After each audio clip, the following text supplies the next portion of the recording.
Mikey here, Whiskey Delta Zero Oscar Mike. I'm back at my favorite Afton State Park, well, one of my favorites anyway.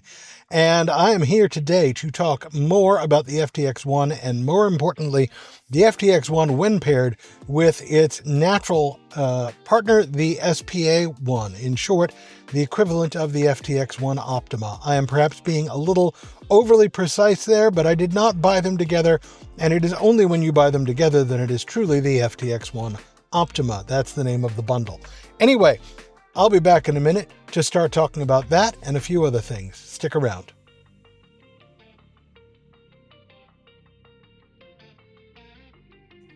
All right, good afternoon. First thing I want to talk about, and if, by the way, feel free to skip ahead. There are chapter stops if you are here just to see one particular piece of this, because I've got several topics I plan to address in this one session. First thing I want to talk about is quite a few of you have joined me since I started talking about the FX4CR and the FTX-1. And once again, at the risk of love bombing you, I want to thank you. You could be doing a lot of other things, and you have come here to listen to me talk about these things. And quite a few of you have commented positively, favorably about what I am doing here. I have even actually had people on the air telling me, and even got stopped at a ham fest recently, which really surprised me because I'm not particularly famous yet. And yet I was recognized, I was stopped and thanked. And I want to thank you in turn for being here and watching. With that out of the way, the next thing I want to talk about is addressing a couple of comments I have received that are... One of them was definitely well met. The other one was highly critical, but not wrong. So I want to address them both. First, let's get to the well-meant one, which is very pertinent to where I am right now. I am once again in my car at a park when recording a technical review-oriented presentation. And this person, who I consider a friend, he's someone I've known since relatively early days on ham radio discords, had the opinion that I should be recording more often from my QTH. That I should sort of clean it up more and make it more of a recording facility. And I took his point. I don't disagree that things might look a little more polished, a little more professional if I did that, but it is unlikely to change how I record and how I operate. And the simple reason why is this is my operating position. This is my shack right here. Sometimes I operate from behind the car. Sometimes I actually wander off to a picnic table, but for the most part, the car is my shack. Therefore, it is the most appropriate place for me to be recording from, even when discussing the hardware independently of actually recording operation of the hardware. That's my opinion, and that's why I'm doing it. I'm also trying not to let the perfect be the enemy of the good. If I have an idea while I'm here out at a park, I'm going to record it, and then I'm going to edit it up and try to get it out to you on YouTube. And it's been a few weeks since I've managed to get anything out, in part because that perfectionism keeps holding me back, and I got to get past it. So here I am. I will record from the bench, as it were, when I feel that's more appropriate. For example, when I did the calibrations on the FX4CR, that was the kind of thing you definitely want to record at the bench, because I wouldn't want to do that work here in the car. I just the actual calibration of a radio is not something I'm going to do in the car. Therefore, I won't record it in the car. I'll record it where I'm going to do it. Similarly, I'm recording this review and the information about this radio because that's where I use the radio. There are other things I undoubtedly will over time record from home, and if I do manage to get a shack put together at home, then yes, you will see me record from home much more often. But right now, the appropriate place for me to be recording and addressing you is here in my actual shack, which is my car. The other one I wanted to address, and I did address this a little bit in one video, and I haven't actually responded to the comment. It took me a while to be able to take the comment constructively. Someone called me out. Someone called me out on my FX4CR review video. about my comparison to the FT891, which I also admitted I had not used. He's right, which is why, if you remember my reviews of the FTX-1, you will recall I explicitly said that with one exception, I was only going to be comparing two radios I have used, and that one exception was going to be something that it was all going to be about the physical form factor and the known feature list, and not any qualitative comparison of whether it was better or worse. That was the ICOM 700. Anyway, point is, the guy was right. If you're watching, you were right. That is something I probably shouldn't have done, even though the characteristics of that radio are pretty well known. I have not used it. That was a fair call out.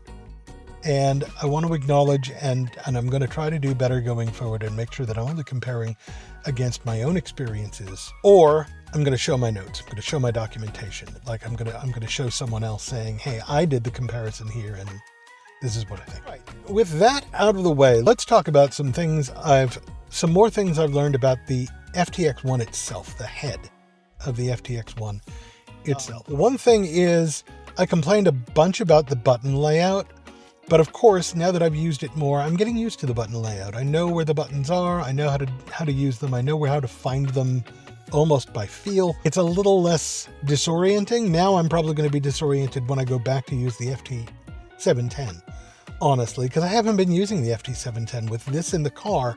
I just haven't. I did use it one particular day, which we will get to when I talk about some comparisons of this radio, the FTX-1 with the SPA-1 versus the FT710, because that is a very appropriate comparison. They're similar in a lot of ways for HF, but there are some differences, and you should know about them. So I've gotten used to the buttons.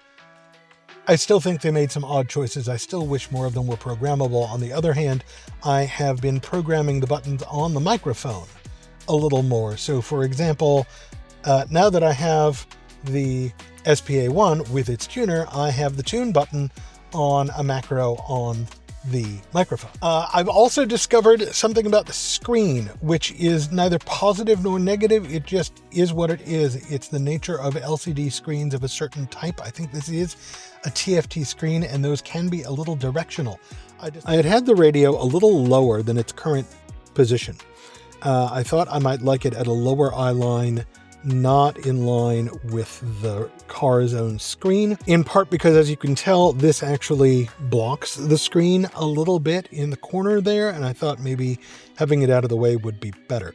However, what I discovered almost by accident when I decided to move it up for a couple of other reasons is that this screen is much clearer when your line of sight to it is much straighter. Now, my line of sight is not exactly straight here. It's still a slightly downward look, but it is still much clearer than it was when it was further down. And that is just the nature of TFT screens. So nothing that Yaesu needs to fix there, nothing to really complain about there. That was just a question of, all right, I had to position it to get the most clarity out of the screen. It was perfectly readable down here. It is clearer up here. I'm not going to move it around to try to demonstrate, and I'm not sure the camera would pick it up anyway. The reason I actually moved it was much more subtle. It's this little light here was being shadowed by the knob here, so I could not see the charged light, and I wanted to be able to see it. It's a little thing. It's weird, but it's what I wanted. So I moved it back up and immediately realized the screen was just that little bit more readable. That in turn, it didn't obviate all of my complaints with small text. It did help to improve my overall opinion of the display, which is already pretty good. I really, like, the only complaint I had with the display was if you have named channels, the channel names are a little small. The only display in which they are larger is the up and down, the top bottom display. Even the single channel display, they're very small, and I wish there was some way to adjust that. I am still loving the speaker on this thing. I have also started to figure out how to use line out with a second microphone. I've got a bunch of recording from POTA operation while I was on a road trip that I am still working on editing.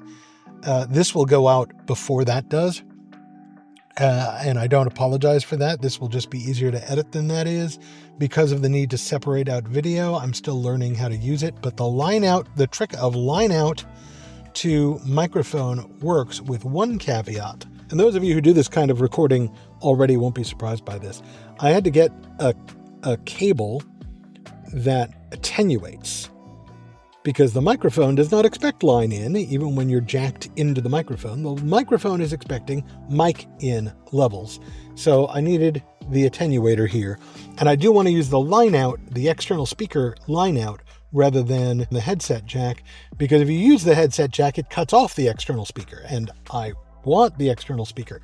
Furthermore, at some point, since I have this capability now, I will probably start using my headphones again, my headset again itself. That's going to go into the headset jack, and I still want to be able to record the audio off the line out. This is a trick that KB9VBR Mike Martins taught me, as it were. Like he doesn't know who I am personally, but I learned this trick from him and finally got the equipment to do it. And on a basic level, it works, but I still need to refine it. And that means this time around, I'm having to do more editing than I'd like.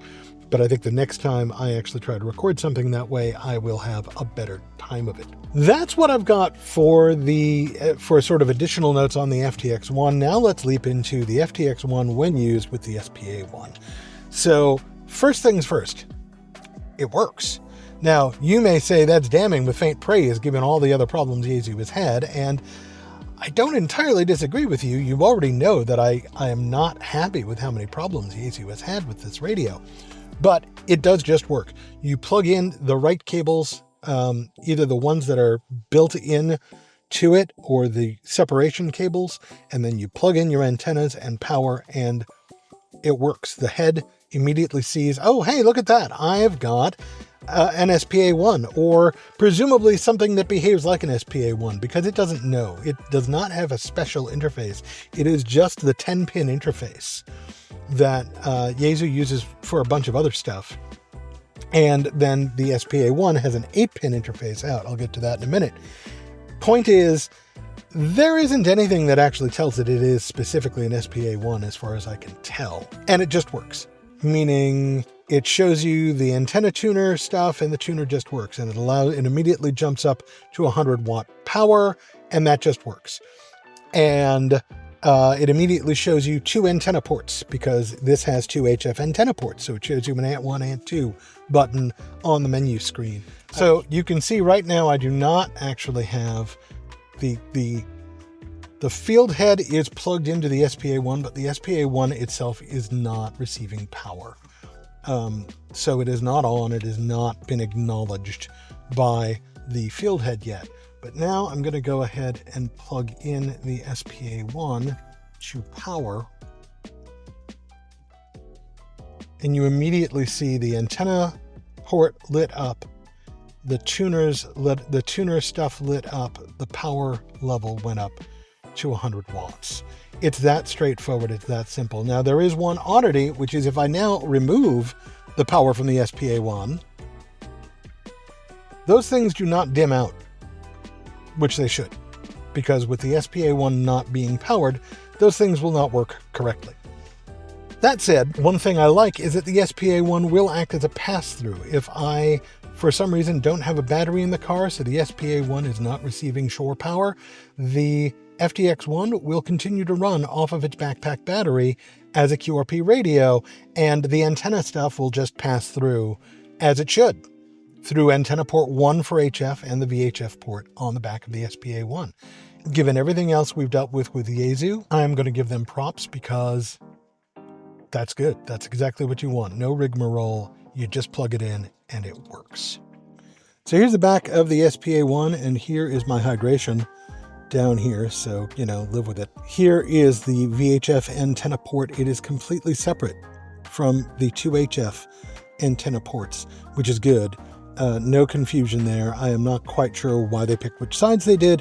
Unlike the top-bottom controversy on the field head itself, I don't think it matters much. This one really, they could have done it either way. This is the way they did it. VHF, UHF is here. I do have it choked.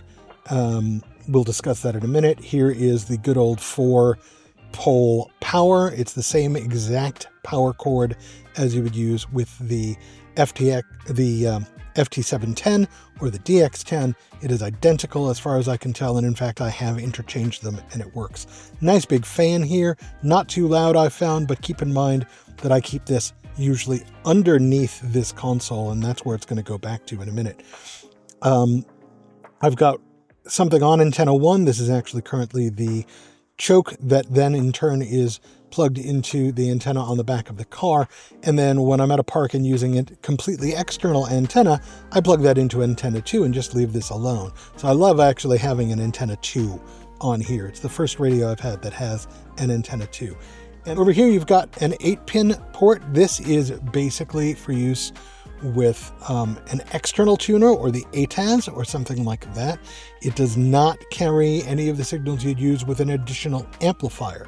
That would be the 10-pin port that you get actually out of the FTX-1 itself, and that goes into the SPA-1. So basically, that's already in use. You cannot add an additional amp. If you want an additional amp, use that instead of the SPA-1 is the answer there. And then another external speaker jack here, and a ground lug, which I'm not currently using, but I really should here in the car.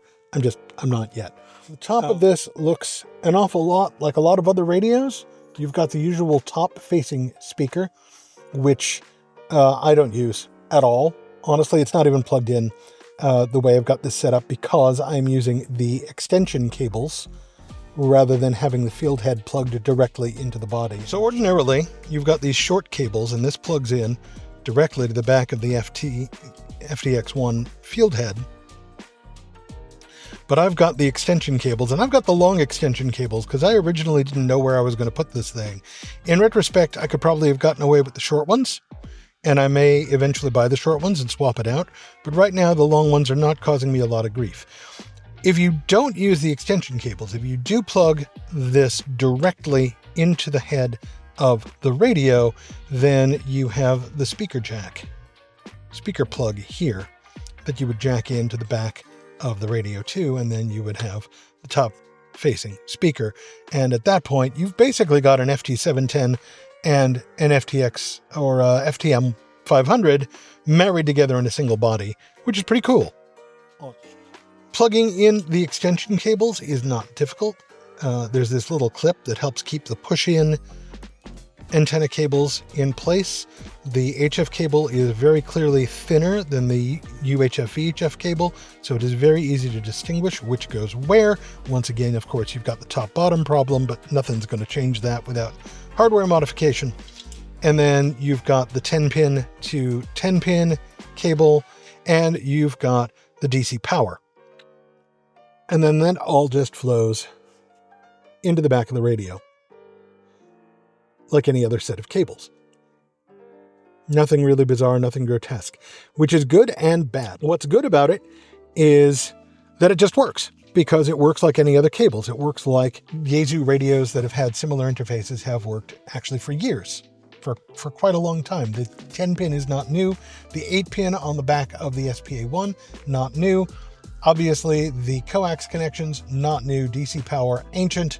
None of this is new, which means there wasn't much to debug. They just work. The downside is that there are some features that people are going to say should have been on the SPA-1, and they're not there. And they're not there because they're also not on the field head. And the field head's got all the brains. All the real brains of this radio are still in the FTX-1 field head, not in the SPA-1. So since the FTX-1 by itself does not have a REM ACC jack, for example, there is no REM ACC jack. There's no way to add one. There's no way to retrofit one. Since the FTX-1 does not have any way to do video out, there is no video out on the SPA-1, even though there would be room on the back of here to put an HDMI connector, or even maybe wedge in a DVI connector, which Yaesu still seems to be obsessed with for some reason best known to themselves. These things there would be no way to do it because the field head doesn't do it, and that's where the smarts are. There'd be no way to get the signals for the video through to the SPA-1 because there's already no video out. Now, there's USB-C out. Maybe they could have done USB-C video. USB 4 video, or even splurged on Thunderbolt, although given that they don't like to splurge on HDMI, they're not about to splurge on Thunderbolt, honestly. But they chose not to, in part because the USB port is there for data. And yeah, they could have put that on the SPA-1, blah, blah, blah. There's ways they could have done it. Frankly, they all would have increased the expense of the radio. They could have added those things. They could have added a custom interface so that it always knew, hey, I'm talking specifically to an SPA-1 and I'm going to carry these additional signals over to it so we can do these things. And yes, there would have been a market for that. But I understand why they didn't do it, and I don't actually blame them. And given where I use this device and where I think it is meant to be primarily used, I don't miss it. That's me. You might feel differently. You might think it's a defect. I don't. Let's talk about a couple of things I don't love about the SPA-1, none of which I hate. I want to stress, like I had a couple of things I really didn't like about the FTX-1 out of the gate, some of which have been remedied because, like the new firmware, first of all, nobody's gotten bricked on the new firmware, thankfully, but also it included Wires X finally, which again, I don't even use, but it was important to people and it was a promise and they finally kept their promise. Biggest defect, deficiency, oddity. Let's go with oddity. The biggest oddity I have found with the SPA-1 connected to the FTX-1 is the way the relays work on VHF and UHF. I have got scanning set up for my local repeaters without much respect for these are UHF, these are VHF. If I'm doing a sort of memory all or memory group scan, it's going to be a jumble of VHF and UHF based on how often I use those repeaters, not on what band they're on. The SPA-1 has relays that are constantly clicking as it switches bands, that the FTX-1 doesn't seem to have, or they're much quieter because it's a lower power radio. I find that very distracting, and I cannot shake the idea that it might be damaging to those relays to have them constantly flipping back and forth like that. So I've got workarounds that I use occasionally, like I'll put the 70 centimeter band and the 2 meter band on the two different VFOs, since it is dual receive on VHF UHF. I'll put them on the two different VFOs and I'll have them scan independently because it will do both at the same time. And then you get none of the clicking. That works fine. The only problem is then I can't be doing APRS at the same time. APRS isn't that big a deal to me. I'm just playing with it right now, but it's still a thing. Here's the other thing, and this one's potentially big, but I don't actually think of it as a defect either. It's just something to be aware of. The FTX-1 and SPA-1 together and separately, I'm pretty sure this was true of just the FTX-1 as well. I should have kept better notes, but I didn't. Are more susceptible to RFI than the FT710. And this is something I did a back-to-back test on, because the first day I put the SPA-1 into practice, it was a day like today. It was unseasonably warm. It was actually operating out of the back of my car. It was a beautiful day. And I had set up, and since I was out of the back of the car, I had set up an antenna outside the car, not on the car, relatively close to me. It was the tactical delta loop. And that's important because I don't tend to think of the tactical delta loop as having a common mode problem, because it's an antenna that doesn't require a counterpoise, but the two are not necessarily synonymous. And I learned that the hard way, because when I went to use the tuner or even transmit on lower bands, I was getting problems that I realized finally after several different permutations of plugging things in differently, eliminating the extension cable and just plugging in the two pieces together, all kinds of different permutations. I realized finally it was a common mode problem. I'm going to admit I didn't realize that independently. There was another ham at the park with me. He had just bought my IC-7100 from me, and he was sticking around to test it, to play with it, test it, make sure it worked accordingly, especially since I just had it repaired, so it should work accordingly. And because he was there, I was rubber ducking my problems with him, and he's finally like, maybe the antenna's too close, or the feed line's too short. I'm like, I don't I don't usually think of this antenna as having a common mode problem, but it's worth a try. So I put a longer feed line on it and I moved it further away, and sure enough, everything worked. Everything was fine. Point is, the FT710 worked fine as it was. The FTX-1 and SPA-1 together did not. They had problems until I moved the antenna and lengthened the feed line. On the other hand, I wasn't using a choke. I am pretty sure now that if I had been choking at either end of that feed line, I also would not have had a problem. I haven't tested that theory since. This is more susceptible, and it's not just because of the extension cable. When I did it with the two things back to back the way they are originally intended to be used, with the face actually clipped on the body and the relatively short connector cables, it had the same problem. That may still be the source of susceptibility. I can't rule that out, but I don't think so. I just don't know. And I don't know how I personally would test that. I'm sure there are people out there who would know how to test that. If you think you know how to test that, you want to give me pointers, love to hear it. I would love to actually do that test and see if there is some way, like I can put some chokes around this or something, and determine if the susceptibility lies in the hardware, in the radio hardware, or in the cables. One way or the other, it's a good reminder to always be choking anyway. Choke appropriately based on what your antenna is, but always be choking. Don't just let the common mode do what it wants to do, because it will always make your life more interesting. That's all I've got to say. I have been surprised. I actually like it. It took me a while to put it into play because I was very skeptical that it was necessary. Once I started using it, and I used it all through my road trip, I have grown to really like it, and I like having the full power. Before this, I was using the Micro PA50 as my amp, and that was working great, by the way. I know some people do have problems with Micro PA50s. Not going to discount those problems. They are a little fragile. I was not having a problem at all, even running full power 50 watt FT8 through it continually. The fan ran a lot. Other than that, it just worked. Same thing with this, by the way. No issues there. It's got a great big fan on it. Just works. My one and only complaint in terms of how I want to operate here in the car is that it is just slightly too wide. It is just slightly too wide. And the result of that is the place that I want to put it, the place that it lives, underneath this console here, in this, let's see if I can get you a good shot, in that under console down there.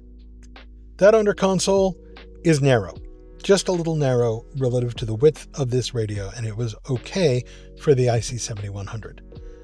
So that's not Yaesu's fault that it doesn't fit in the space I want to put it. Now you're saying, hey, put it under the seats. That's where a lot of people put the bodies of their radios.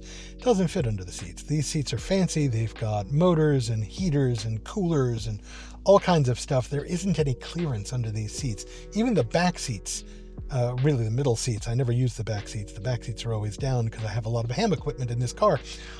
Even the middle seats don't have the clearance to fit this radio. Again, that is not Yaesu's fault for building a slightly chunky radio. That's just the car I have. I don't actually have a lot of regrets about having bought this combination. It works well for me. I'm going to use it. And it does actually wind up fitting my use case. The physicality of it is a little awkward, but it works. And it doesn't rattle around down there because it's just heavy enough that once I put it down there, even though it's kind of at a tilt, it just sits there. It's fine. I don't think it's in any danger. Maybe I will Velcro it down or something just to be sure. But so far it has turned out to be fine. And for those of you who are thinking, well, why don't you just rotate it since it's a little narrower in the other dimension? It's still too wide in the other direction, too long if you prefer, too deep, depending on how you want to look at it, because of the fan. The fan winds up sort of sitting as a lip, and I don't like that. I prefer it rotated so that the fan is not load-bearing. I would rather the body itself take the load. Bottom line, this is a good combination. Yaesu did a good job. The radio sounds great. It's a great receiver. My audio reports out have all been great. people like what they hear when they hear my voice on this radio. It is a little more susceptible than its cousins. I don't consider that necessarily a defect. It's just a reminder that we've got to be careful. It is, again, expensive and probably going to get more rather than less expensive because of the way electronics in general are currently happening. I will probably have at least one more video after I get a little more operational time under my belt. I will have a couple of videos with me actually using it from my long road trip. And I will probably be using this for the road trip to and from Dayton. That said, if you came here for FX4CR content and you're wondering where that is, there will be more FX4CR content now that it is getting warmer, because that is a radio I can very easily take away from the car without needing a lot of rigmarole, without needing a cart or anything like that. So the FX4CR will be making a comeback to this channel. It's just that I've been very focused on my mobile operations and I'm not using that as a mobile radio. Thank you for coming along for this ride. If you enjoyed it, please remember to like and subscribe. Leave a comment, leave questions, complain if you want to complain. As you've seen, I will address complaints. Go ahead and tell me what you think. I'm going to get on the air. Thank you very much for coming along. Whiskey Delta Zero Oscar Mike saying 73.